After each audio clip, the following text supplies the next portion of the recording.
We grew a CPG brand from 70K in monthly revenue all the way to 195K in monthly sales. And in this video, I'm gonna reveal the exact strategy and framework we used and what action steps we've implemented to crack these numbers. I'm gonna reveal every single action we've implemented to reach these numbers. And just a little bit of backstory.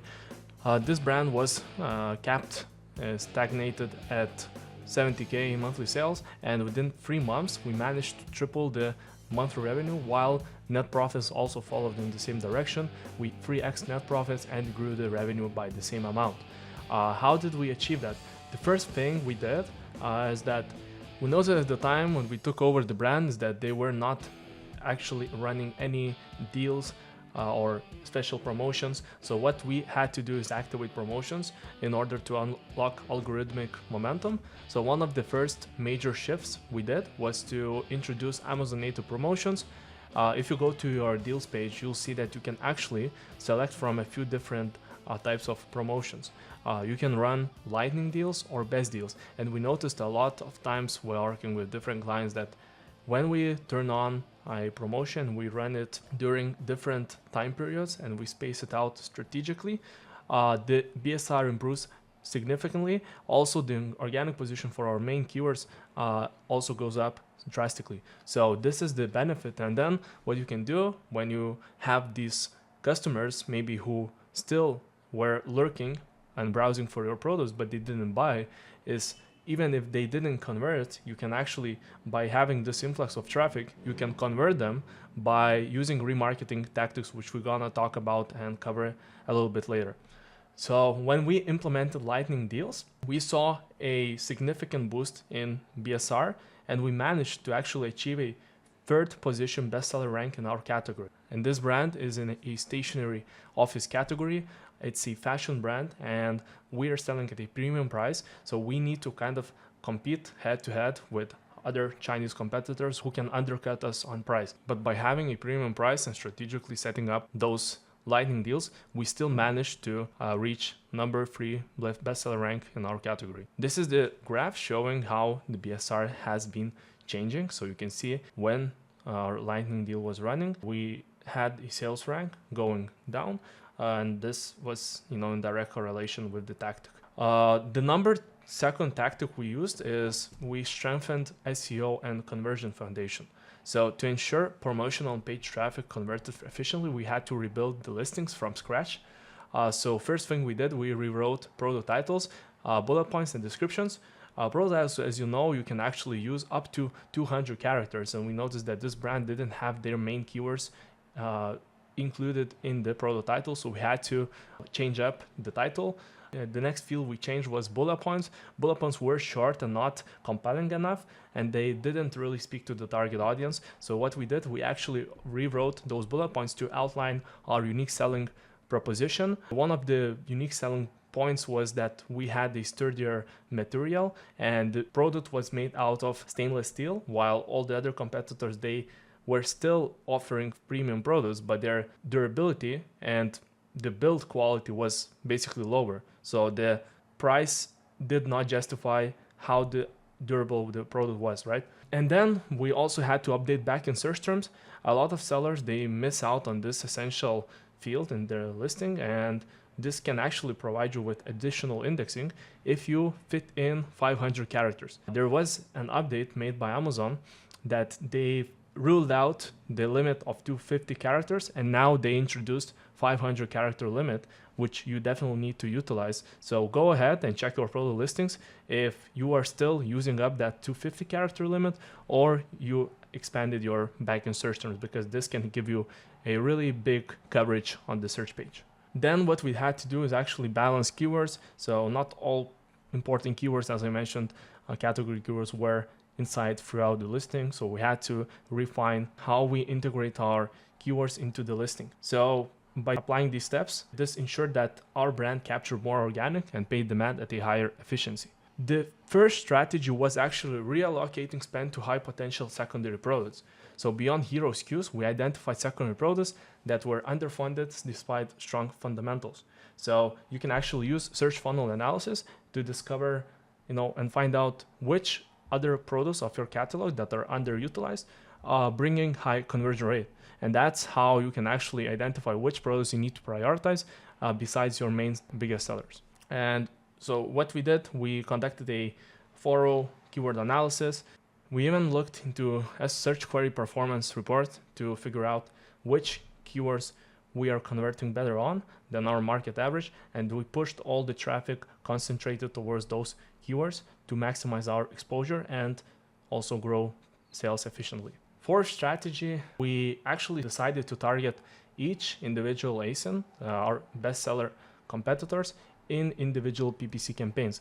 This is an amazing strategy, and it works incredibly well when you go ahead and target biggest selling competitors if you have a unique selling point, because you definitely need to have a viable reason why the customer should choose you over the competitors. But if you have a strong and high appeal product in your category, you should go ahead and set up individual campaigns for every single bestseller in your category. So you want to segment those campaigns, so you are only targeting one ASIN per campaign. This allows you to allocate all the budget that it goes and flows only to that particular ASIN. That's how you can actually granularly scale campaigns without messing up, where the budget is going. So let's assume that we are selling in this category, fountain pens. So we would go to the bestseller category page, and then we would go and scrape all these competitors that are sitting at high positions, because probably they're really rolling in a lot of sales volume. So what we want to do is piggyback off the sales volume that they're generating and take their customers and convert them on our product. So you can use this. You can actually scrape these ASINs in bulk using Helium 10 extension, or if you have Jungle Scout, it's even easier. You just need to open up that extension. This will pull up this little box, and then you just need to do scan search results. If you want to refine this by setting specific filters, maybe you want to narrow down, so you make sure that your product is cheaper, which gives a compelling reason why the customer should convert on your product and why they should care, because price is really a big factor in customers' decision making process. But also you can not only focus on price, because that's very straightforward, but not always the biggest price wins on Amazon. You've seen a great example that even by having such a high price, we could outpace these competitors that were selling cheaper product and outcompete them and reach a higher bestseller rank. So what you can do is also mix or stack up these filters. So you can set a particular price, minimum price. You can also go and narrow down by star rating. So if you have 4.5 stars, we would only look at products that, let's say, have a lower star rating. They're not very well rated. The customers are not satisfied with what this product should do, and it doesn't really solve the problem, right? That what the customer is looking for. So you can also apply filter to narrow down those results. Or if you are very established in your niche, you have lots of reviews, a lot of social proof, we could go and only focus on products with very few reviews. So they are just trying to merge in the market. They're very relatively new and they don't have a lot of social proof. So we could take these customers and bring them to our product listing, hoping to get more sales. So we could take those customers from the competitors when they're browsing, looking at the listing detail page of our competitors, and convert them right on our product. So this is how you can actually think about this, and you can definitely stack these filters. Maybe you want to combine price with the star rating, right? So it would help you to refine what products you're going after, and it would be just a proven strategy for you to make sure that the campaigns you're gonna set up will be low ACoS and very profitable, right? In your case. So yeah, you apply this, and then once you apply these filters, so let's say I'm gonna indicate that the maximum prices or minimum price is $25, apply, then you can download. So you just scrape these ASINs, you download them, and when you are about to set up ASIN targeting campaigns, you would just group these ASINs in sets, so you don't throw too many keywords inside one campaign where the budget gets scattered too thinly, right, across all targets. And you can actually, when you are only grouping ASINs by a limited number of targets, then it allows you to distribute budget a bit more efficiently and equally across all targets, right? Because if you have 100 targets, it's probably not gonna be distributed evenly, right? So that prevents and avoids this issue. So you can see for some of our campaigns they are running right here, we targeted these competitors. One of them was Scrivener, and then we had Dryden Designs. All of these campaigns worked pretty well for us. Some were running at higher ACOs, some at lower, but all in all, they've really given us a boost in sales. And yeah, we continue to keep actually swooping in sales from these competitors, and we are stealing sales ethically. There's one campaign right like this one, and we are targeting, as you can see, only ASINs products that belong to this particular brand. And also for this campaign, we have the same setup, that we are only focusing all this traffic, all this budget that we've set aside for the campaign, only go to targeting this competitor traffic, so we can actually take it away and bring it towards our product. The next tactic we utilize is actually going and setting up multiple catch-all campaigns. We probably heard about this campaign setup previously, but no one is going the extra mile to set up multiple catch-all campaigns at different CPC levels. So let me explain the strategy, how it works. Basically, what you want to do is commingle, lump all SKUs of your catalog in the same campaign, but you want to experiment with different CPC levels, because that actually influences where your ads are showing. So I'm gonna go to one of our catch-all campaigns. Let's say this one that has a bid set at 70 cents. And you'll see that actually what we're doing for this particular strategy is we have all these products crammed together, but we did this intentionally because we want to actually take all the traffic that is actually lurking on the platform and convert those sellers very efficiently at cheap CPCs. So you can see our CPCs actually are changing, but initially we set these campaigns to only drive traffic at a particular bid level. And then when we see that the performance, maybe is fluctuating, we want to make bid adjustments. But the initial idea is to set up multiple catch-all campaigns at different bid levels, so we can feed data to the algorithm, and then we make adjustments based on the performance. Also, we have this another campaign that we are still running. It's set at 80 cents bid, but now it's been obviously moved and adjusted because we saw that some of our traffic was not converting very well. So we had to make adjustments and reduce those bids. But you can see some of these, most of these targeting groups are running at 40, 36, less than 40% ACOs. This targeting group for compliments is trickling sales at 31%.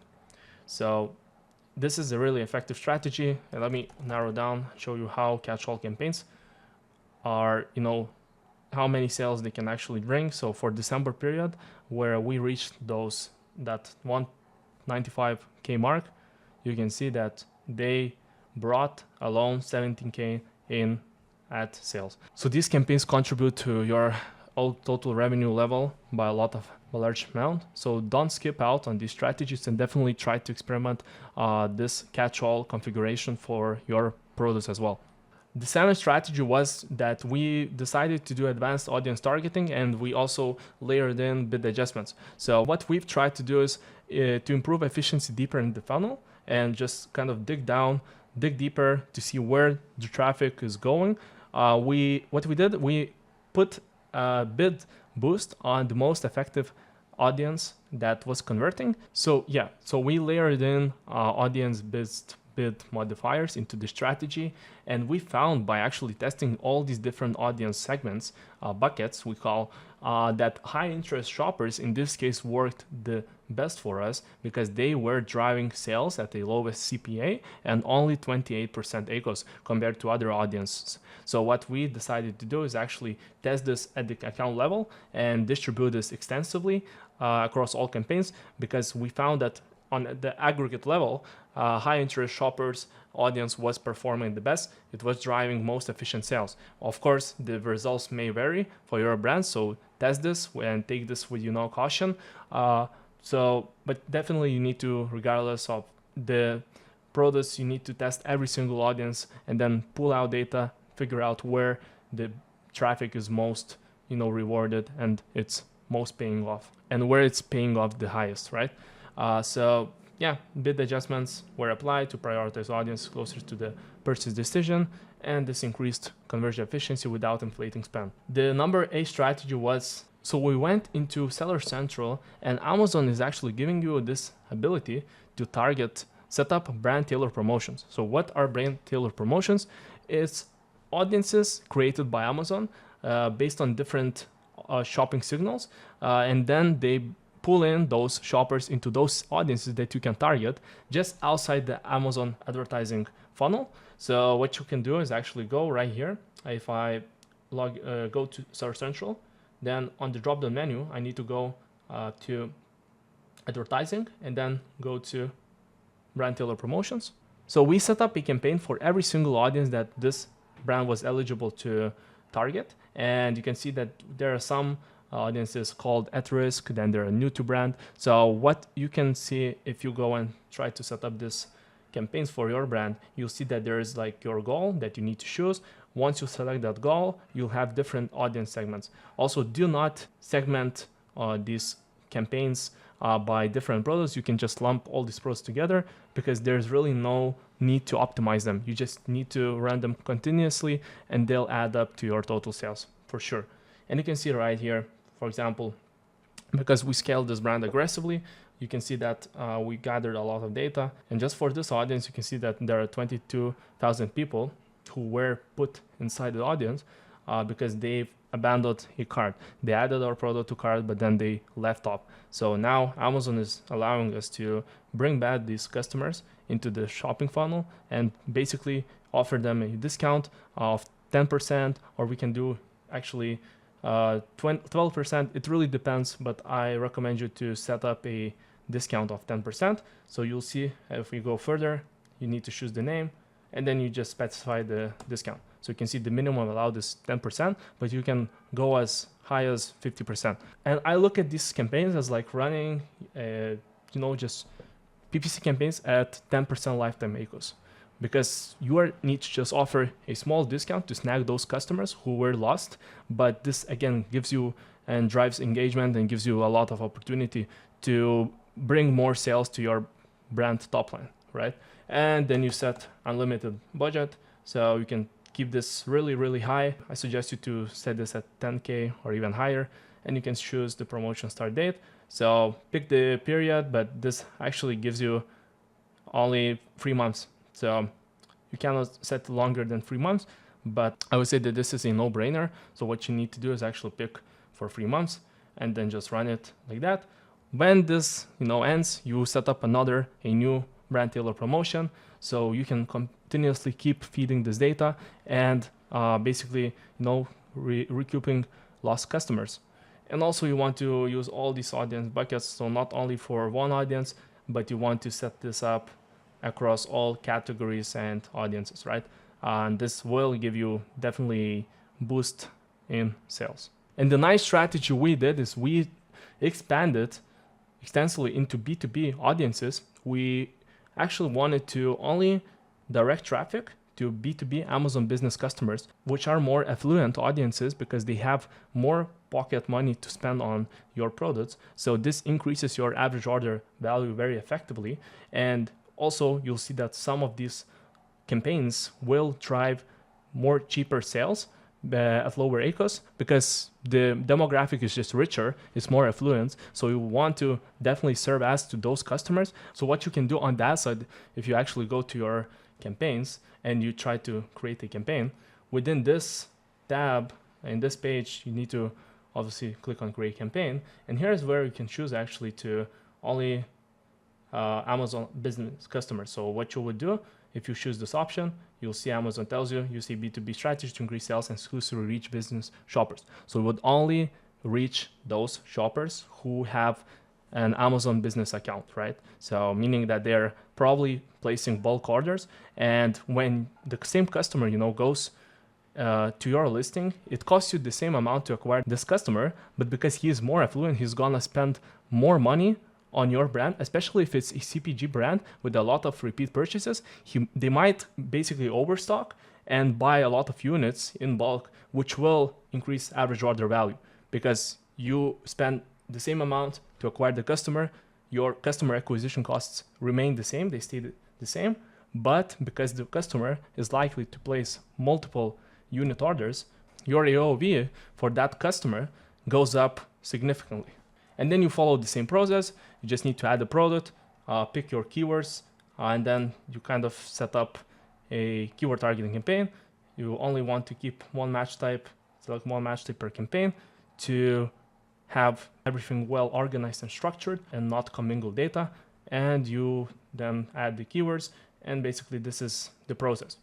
I would also select down only and pick the name, budget, and then launch this campaign, and it's ready to go to trickle in sales for you.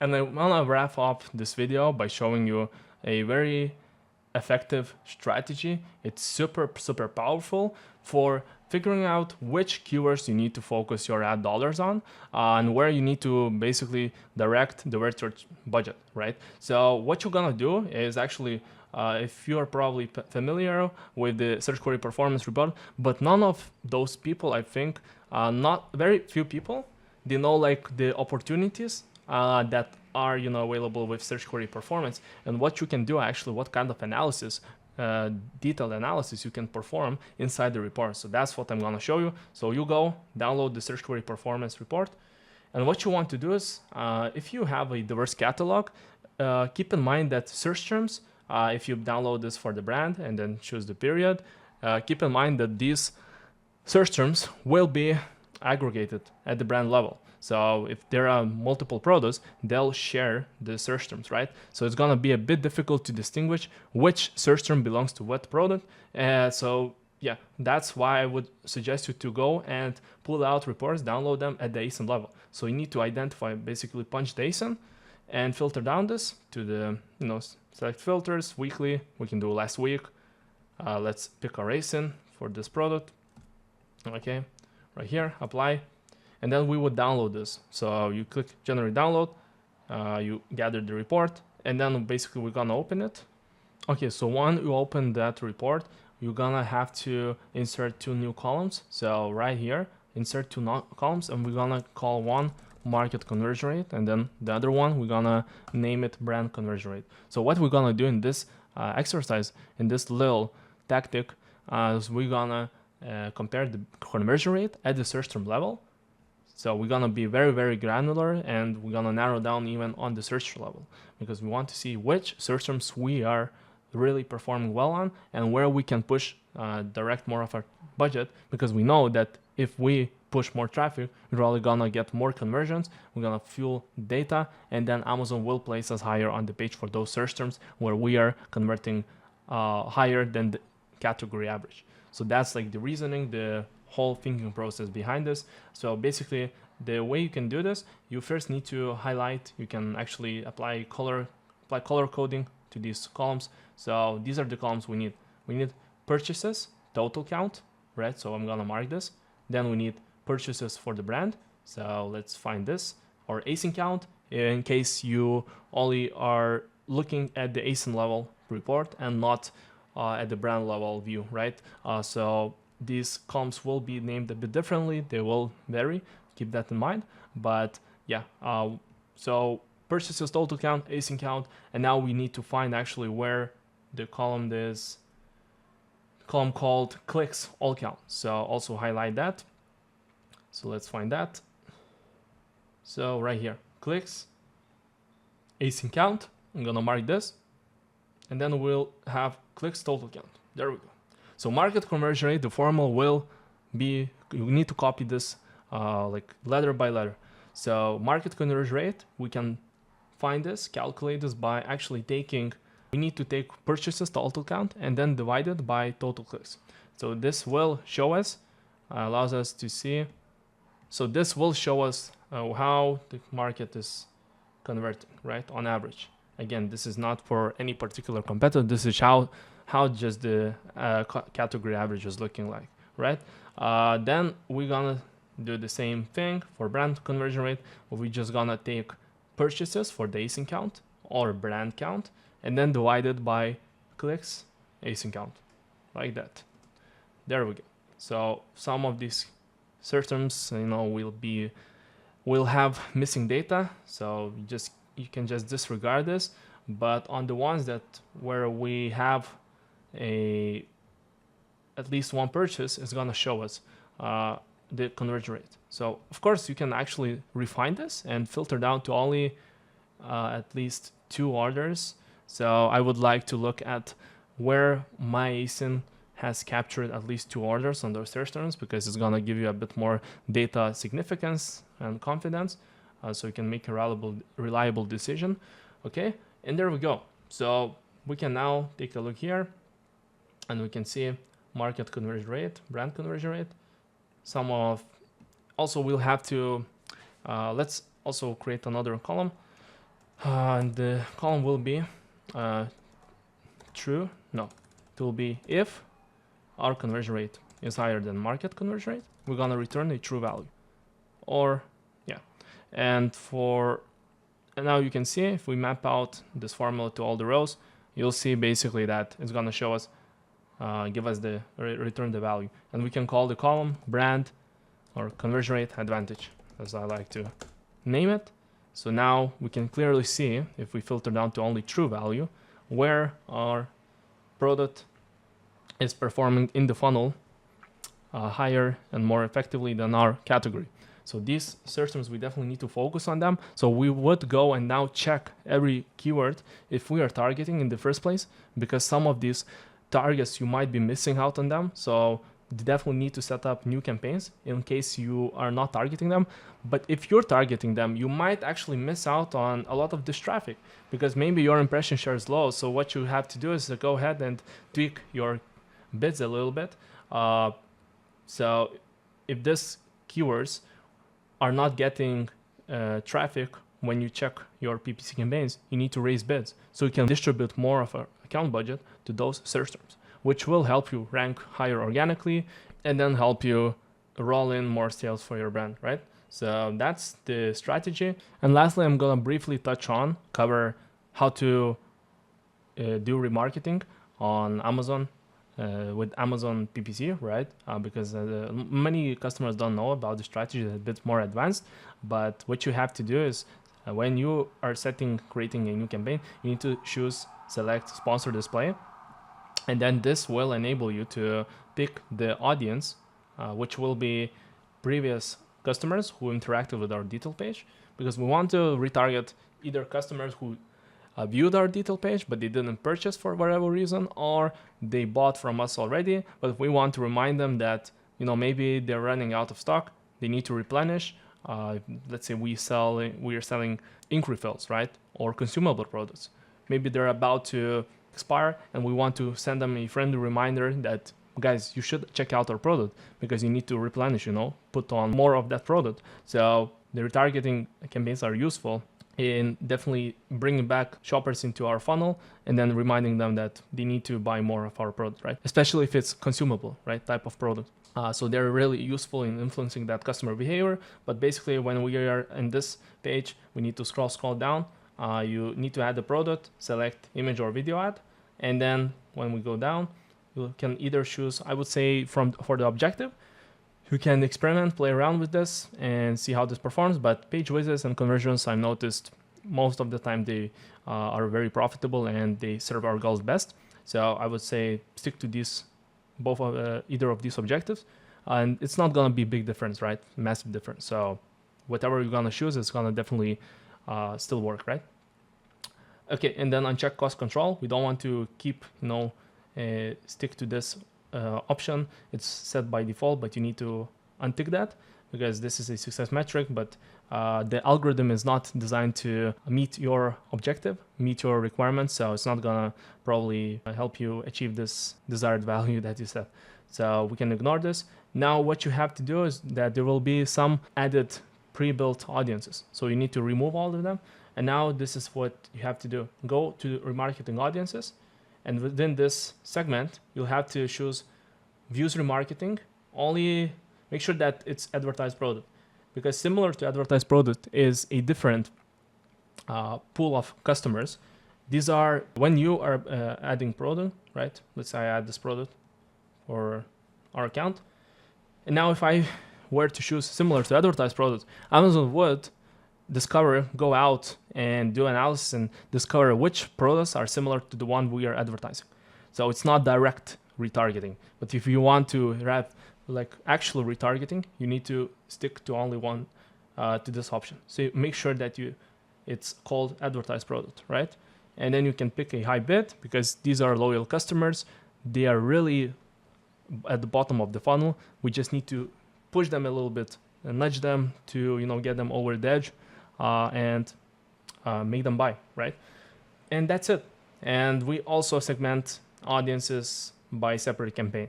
So we wouldn't add multiple audiences in the same campaign. So now if I decided to do views remarketing, I would only use this audience inside this campaign. And then I would like to set also remarketing for purchases. So any customer who bought our product in the past, we also want to interact with these shoppers, right, on the platform and send them more of our ads. So that's how we can do it. And also you can adjust, refine the look back window. So the most powerful strategy, the best way to structure these campaigns, if you want to really have like holistic overall cohesive strategy, is you need to segment this by the audience and then the look back window. So for each look back window and the same audience, you need to have an individual distinct campaign. This was what is gonna allow you scale infinitely and really supercharge your efforts for retargeting. And that's it, guys. And then you also can provide the headline, add your image or logo, and you click launch campaign. And that's really the whole process of launching retargeting campaigns. So you're ready for re-engaging with your customers who are at the bottom of the funnel. They just need a little bit push to convert. Keep in mind that these action steps and what tactics we implemented, they worked very well for this particular brand, but not always it's gonna, there are different strategies, and not every strategy applies to every brand and it's gonna work the same. But you need to, again, take this with a grain of salt, test it out and see what results you're gonna get out from that. But this is just to give you a bit more idea and a little bit, more opportunities to see how you can shape your ad strategy, how you can adjust your pricing in promotional also strategy. And yeah, by implementing these steps, I think it's gonna at least help you slightly increase sales or reduce your profit if that's your goal. But definitely try out all of these steps. I'm gonna leave the resource right below this video so you can read about this case study and just also have a close-up look at what we did exactly. But yeah, thank you guys for watching this video. If you want me to make another video and elaborate on any of these particular aspects, please let me know down below in the comments, and I'm gonna make this next video just breaking down, covering these strategies in more detail. Maybe this was not enough, but thank you guys for watching. If you need more, again, details on every tactic we implemented, let me know down below. What would you like to hear more about? And yeah, don't forget to like this video, make sure to subscribe to this channel, and I'll catch you in the next video. Peace.